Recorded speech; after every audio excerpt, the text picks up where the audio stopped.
Hi guys, my name is Shamalori and welcome to my channel, The Musical Medley. I'm a medical student at the University of Birmingham, which is a medical school in the UK. So for those of you who are new to my channel, essentially this channel is all about looking through a journey, my journey of how I started medical school, going through the progression of through the years of medical school. The whole point of this channel is to encourage anyone who's looking at medicine as a viable career option to actually see what it's like from the mouths of medical students themselves. In regards to my medical school journey, I'll probably say there were 4 key things that I've learned throughout the whole process, reflecting back on it. Number 1, I'll probably say temporary sacrifice for long-term gain. Number 2, resilience. Number 3, don't be afraid of rejections and don't get downhearted by rejections. However, use it as a propeller. Number 4, have a vision. A vision is vital. A vision shows you where you want to be and how you're going to get there as well. So I'll probably say those are the key things I've personally learned.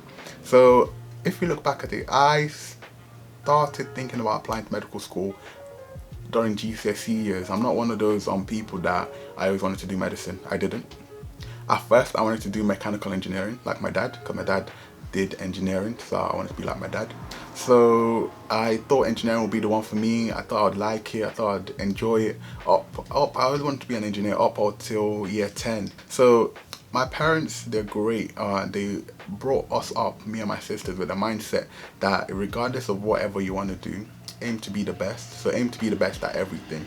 So it was a mindset right from when we were in Nigeria. So even when I came to the UK, even though it was a new environment and everything, those words still stuck with me. So from primary school, I would work quite hard academically, especially. Even summers, I didn't really do holidays.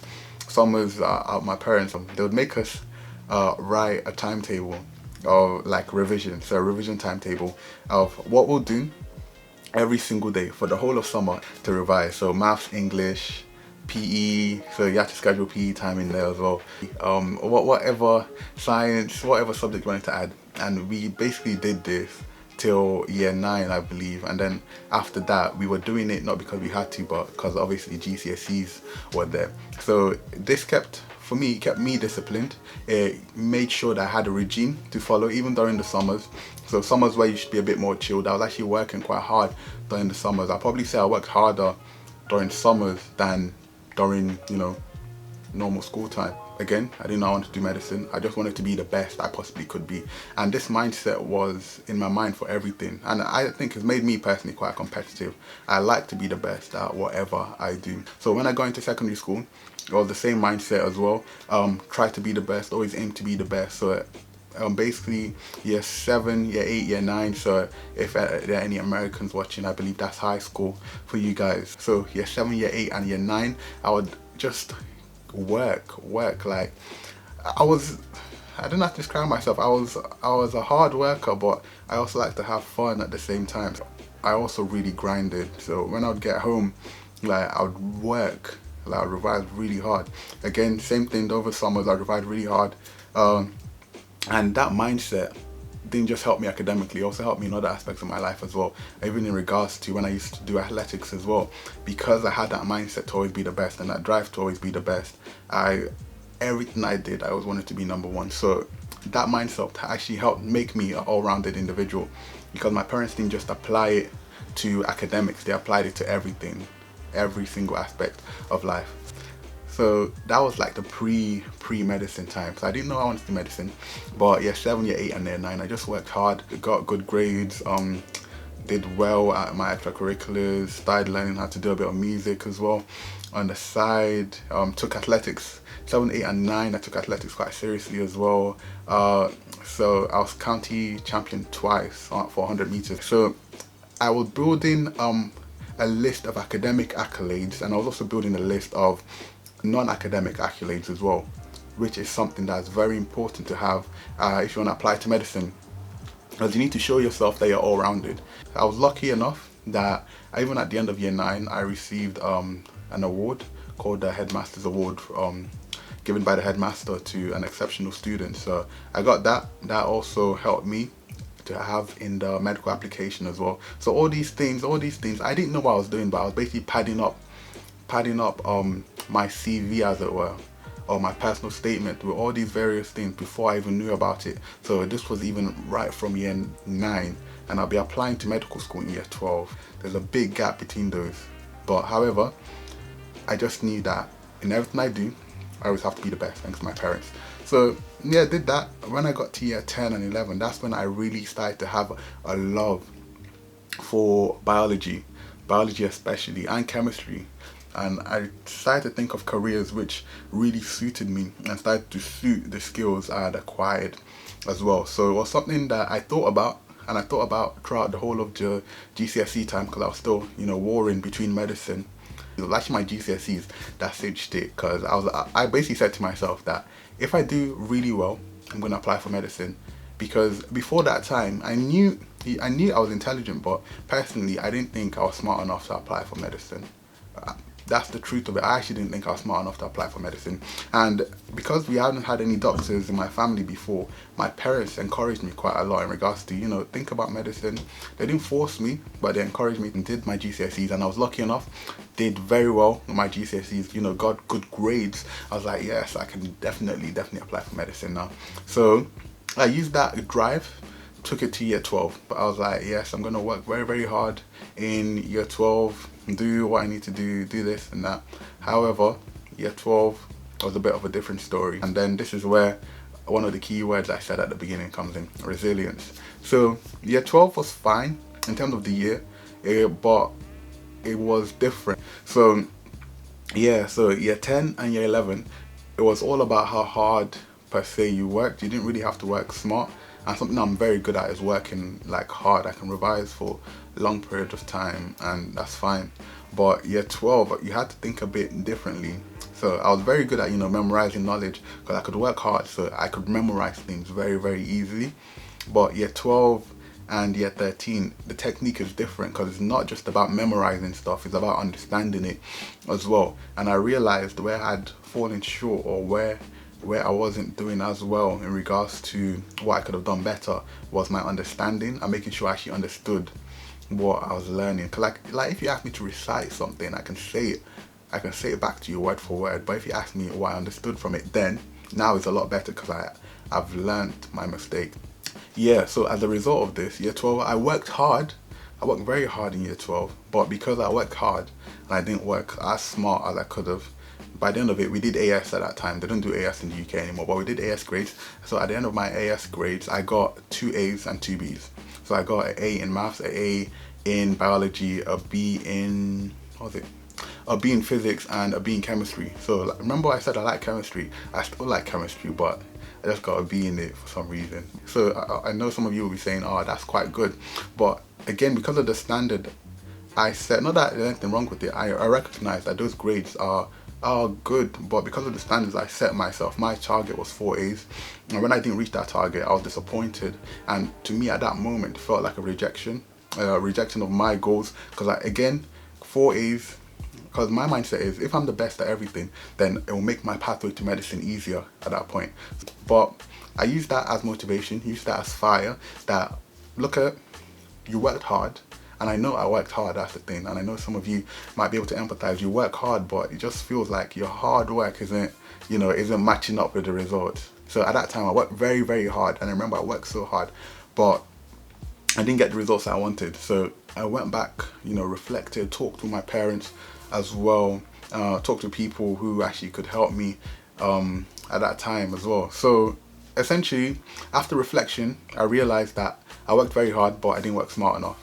And smart enough was me not doing enough past papers. So I took all that knowledge and went into the summer of year 12. So in the UK, summer of year 12 is when you actually start sort of thinking about medical school. So I'm just going to say that's what my first mistake. I'm very open to admitting my mistakes so that other people can learn from them. So my first mistake was that I worked very hard, but I didn't work as smart during that time. I reflected on it and took it onto the next stage. So summer of year 12, I used that time to gain as much work experience as possible. So I managed to gain 2 weeks working in a pharmacy, 2 weeks in a hospital, and then that was great. That really reaffirmed my love of medicine. And also 2 weeks in a care home as well. So I managed to get 6 weeks in total of various work experiences during that summer, and then after that I also was lucky enough to go to America as well. When I came back, I did my UCAT exam. Now it's called UCAT. I've released a video in regards to the difference between UCAT and BMAT, which is another medical school entrance exam that they're doing in the UK with my sister. I'm just gonna put it here. So I came back, did that, and I did all right. Yeah, I did well enough to get into medical school. Again, because of my mindset, I set myself very, very high standards. So when I look back at it, my results were actually quite good in regards to my UCAT, but I was very hard on myself at that time. So that even though it wasn't bad, but yeah, for some reason that pushed me in year 13. So I took all this to year 13. Year 13 worked very, very hard, but was also time to, you know, decide what medical schools you go to and what insurance. So basically in the UK, you can pick four medical schools, and you can also pick one insurance choice. So you have 5 choices in total, whereas if you're applying for any other course, you can just pick for like five universities. So for my universities, I picked University of Birmingham, University of Leicester, Manchester and Queen Mary's. Manchester and Queen Mary's, like, I didn't really know too much about them, so it was more of I just picked them because I thought they were nice, basically, not that I actually wanted to go there, which is my second mistake. Go to where you actually want to go and pick where you actually want to go. So, and then my last choice was Durham as well. After all that, I was, you know, feeling okay. I knew year 13 would be a lot of work. I knew I had a lot of work to do, so I was working very hard, trying to, you know, keep up with everything and, you know, work as hard as I can to get into medical school, work every day. So at that time, I tried to be as disciplined as possible. So my dad was working outside of the city we're at, so he had to leave quite early. So I was in school a lot of the times for 7, and school, we started registration in my 6th form at the time. We started registration, so which is A levels.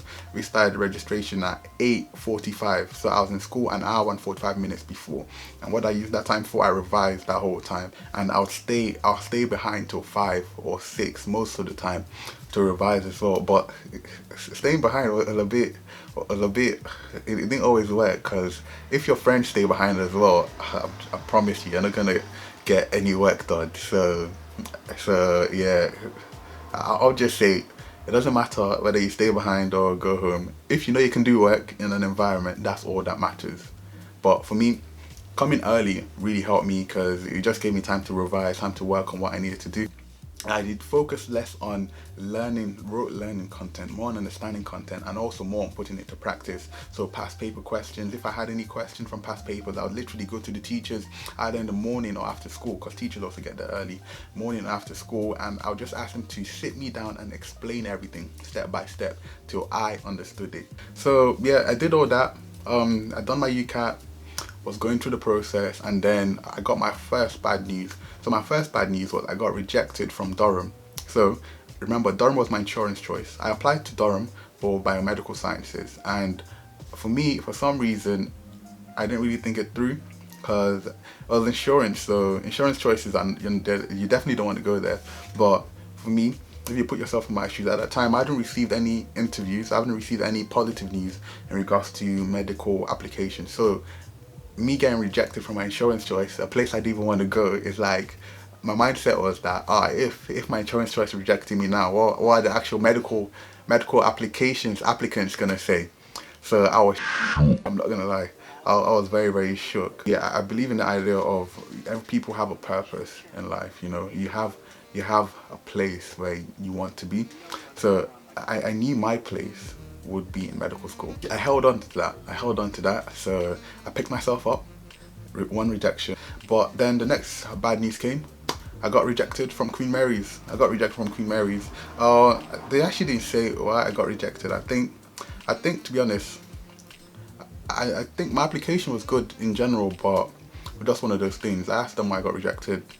They didn't really give me a definite answer. It was more to do it, number of applicants. Unfortunately, the application's not good enough, this and that. So just one of those ones. Again, 2 rejections now.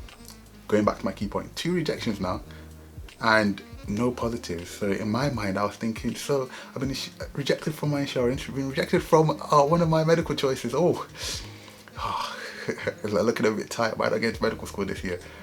Oh, but I didn't let it faze me. My mindset was still work as hard as you can. You know, it doesn't matter about this, doesn't matter about that. Just keep doing all you can. So kept going. And then lucky enough, I started getting interviews in. So I got my first interview was from Leicester. So I went to that, it went great. Then I got another one, at Birmingham. Yeah, so when I got my Birmingham one, that was my last interview as well. When I got my Birmingham one, I was very, because I knew this, I wanted to go, so I worked hard, like I revised hard. And this is for anyone who has interviews as well. Don't listen to people who say you can't revise for your interviews. Revise for your interviews. Not revise, but work hard for your interviews. Prepare for your interviews. Not about your university. So yeah, I did all of that. I prayed as well, obviously, and luckily enough, I got my first acceptance into medical school about I'll probably say March time, February, March time. So I got my first acceptance from Leicester Medical School. And I was so happy. I was overjoyed because it was like, yeah, so after all these rejections, because I kept going, kept pushing, I've started to get some good news. I started to feel very, very happy. And yeah, it gave me the conditional offer. So the conditional offer, you obviously still have to get your grades. So I was very, very happy. I knew I still had to work, so that was my main goal. And I was just waiting to hear back from the other ones. So yeah, got more acceptances, and then my last acceptance was actually from the University of Birmingham. And then when Birmingham came out, I was so happy, I was overjoyed. So yeah, I got that from Birmingham, and that for me just proved that I was actually on the right track. I was doing something right. So after this, it was still a conditional offer, so I knew I still had exams to go. So did everything I needed to do, and then started to get ready for exams. Worked hard. That's probably the hardest I've worked till I got to medical school offer, of course. But I was working so hard every single day. And then I did the exams. The exams are fine, actually. They went really well. After I got the applications, the acceptances, it was like, for me, everything that was out of my control was gone. Because all I needed to do was get the grades, and that's literally up to me. Like, it was all in my hands, basically. And there was nobody else. If I didn't get to medical school that year, I would have no one else to blame. It would literally be because I didn't get the grades, because I didn't get the grades, not because of anybody, not because of anything. So I took that mindset with me, and I used that as a push. I just worked hard and went through the year. And lucky enough, on results day, I stayed up to like 5 a.m. I couldn't sleep, and then I slept for like 30 minutes, and then I woke up again and I was just reading. My heart was jittery. So usually exams, usually you're supposed to see your offers at 8 o'clock, and then they released offers at 7:30 because I was on Snapchat, and then one of my friends, they put that they got accepted into university. So my heart started beating. So yeah, I opened UCAT track, and I saw, congratulations, you have been accepted into the University of Birmingham on the MBCHB program. And I was ecstatic. I was so happy. It felt like, when you have, honestly, it actually felt so amazing when you have a vision and when it's something you've been seeing. Like I've mentioned before in one of my previous videos, I knew I'll go to University of Birmingham from when I was in year 11. And when I was in year 11, so that was like 2-3 years ago, before I actually got that offer, I had a vision, a long-term vision, and seeing it actually come to pass. So I went to school, went to my sixth form, got my results, got the grades. Like at that point, it didn't even matter what the grades were, but my grades were still good in it. I was just happy that I got into medical school. So I got the grades, I celebrated with my family, prayed, everyone was ecstatic, everyone was so happy, and yeah, that was basically it. That, like, honestly, thinking about it now as well, it just gives me so much joy. Getting into medical school was probably one of the hardest things that I've done, but it's also one of the most happiest things I've done as well. Since coming into medical school, I've had so much more experiences that I wouldn't have had if I didn't come to medical school. Even in regards to being exposed to different environments, being exposed to different minds, it really just opened my eyes to a lot of things. And sometimes you have to see beyond your environment, which is one of my points. You have to see beyond what you can see. Basically, you have to see more ahead. So you have to see not where you are now, but where you want to be, and use that as your drive to work. So Thank you so much for listening, guys. Just to finish it off, for anyone who wants to apply to medical school, or thinking of applying to medical school, I'll say that's the key things, or those are the key things I've learned. You really need a vision. For me, that's number one. A vision is the most important thing.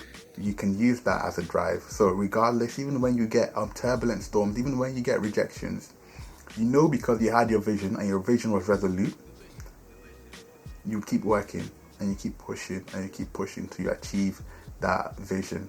And you might need to be resilient. You will need to be resilient, not might. You need to work very hard. But if you have that mindset, you'll get there. Thank you so much for listening to me, guys. Like I mentioned, that was my journey then. Now I'm going into 4th year as a medical student. So it's been a great journey so far, and hopefully it will keep getting better. Like, share, and subscribe, guys. Thanks so much for watching. I'll see you in the next one.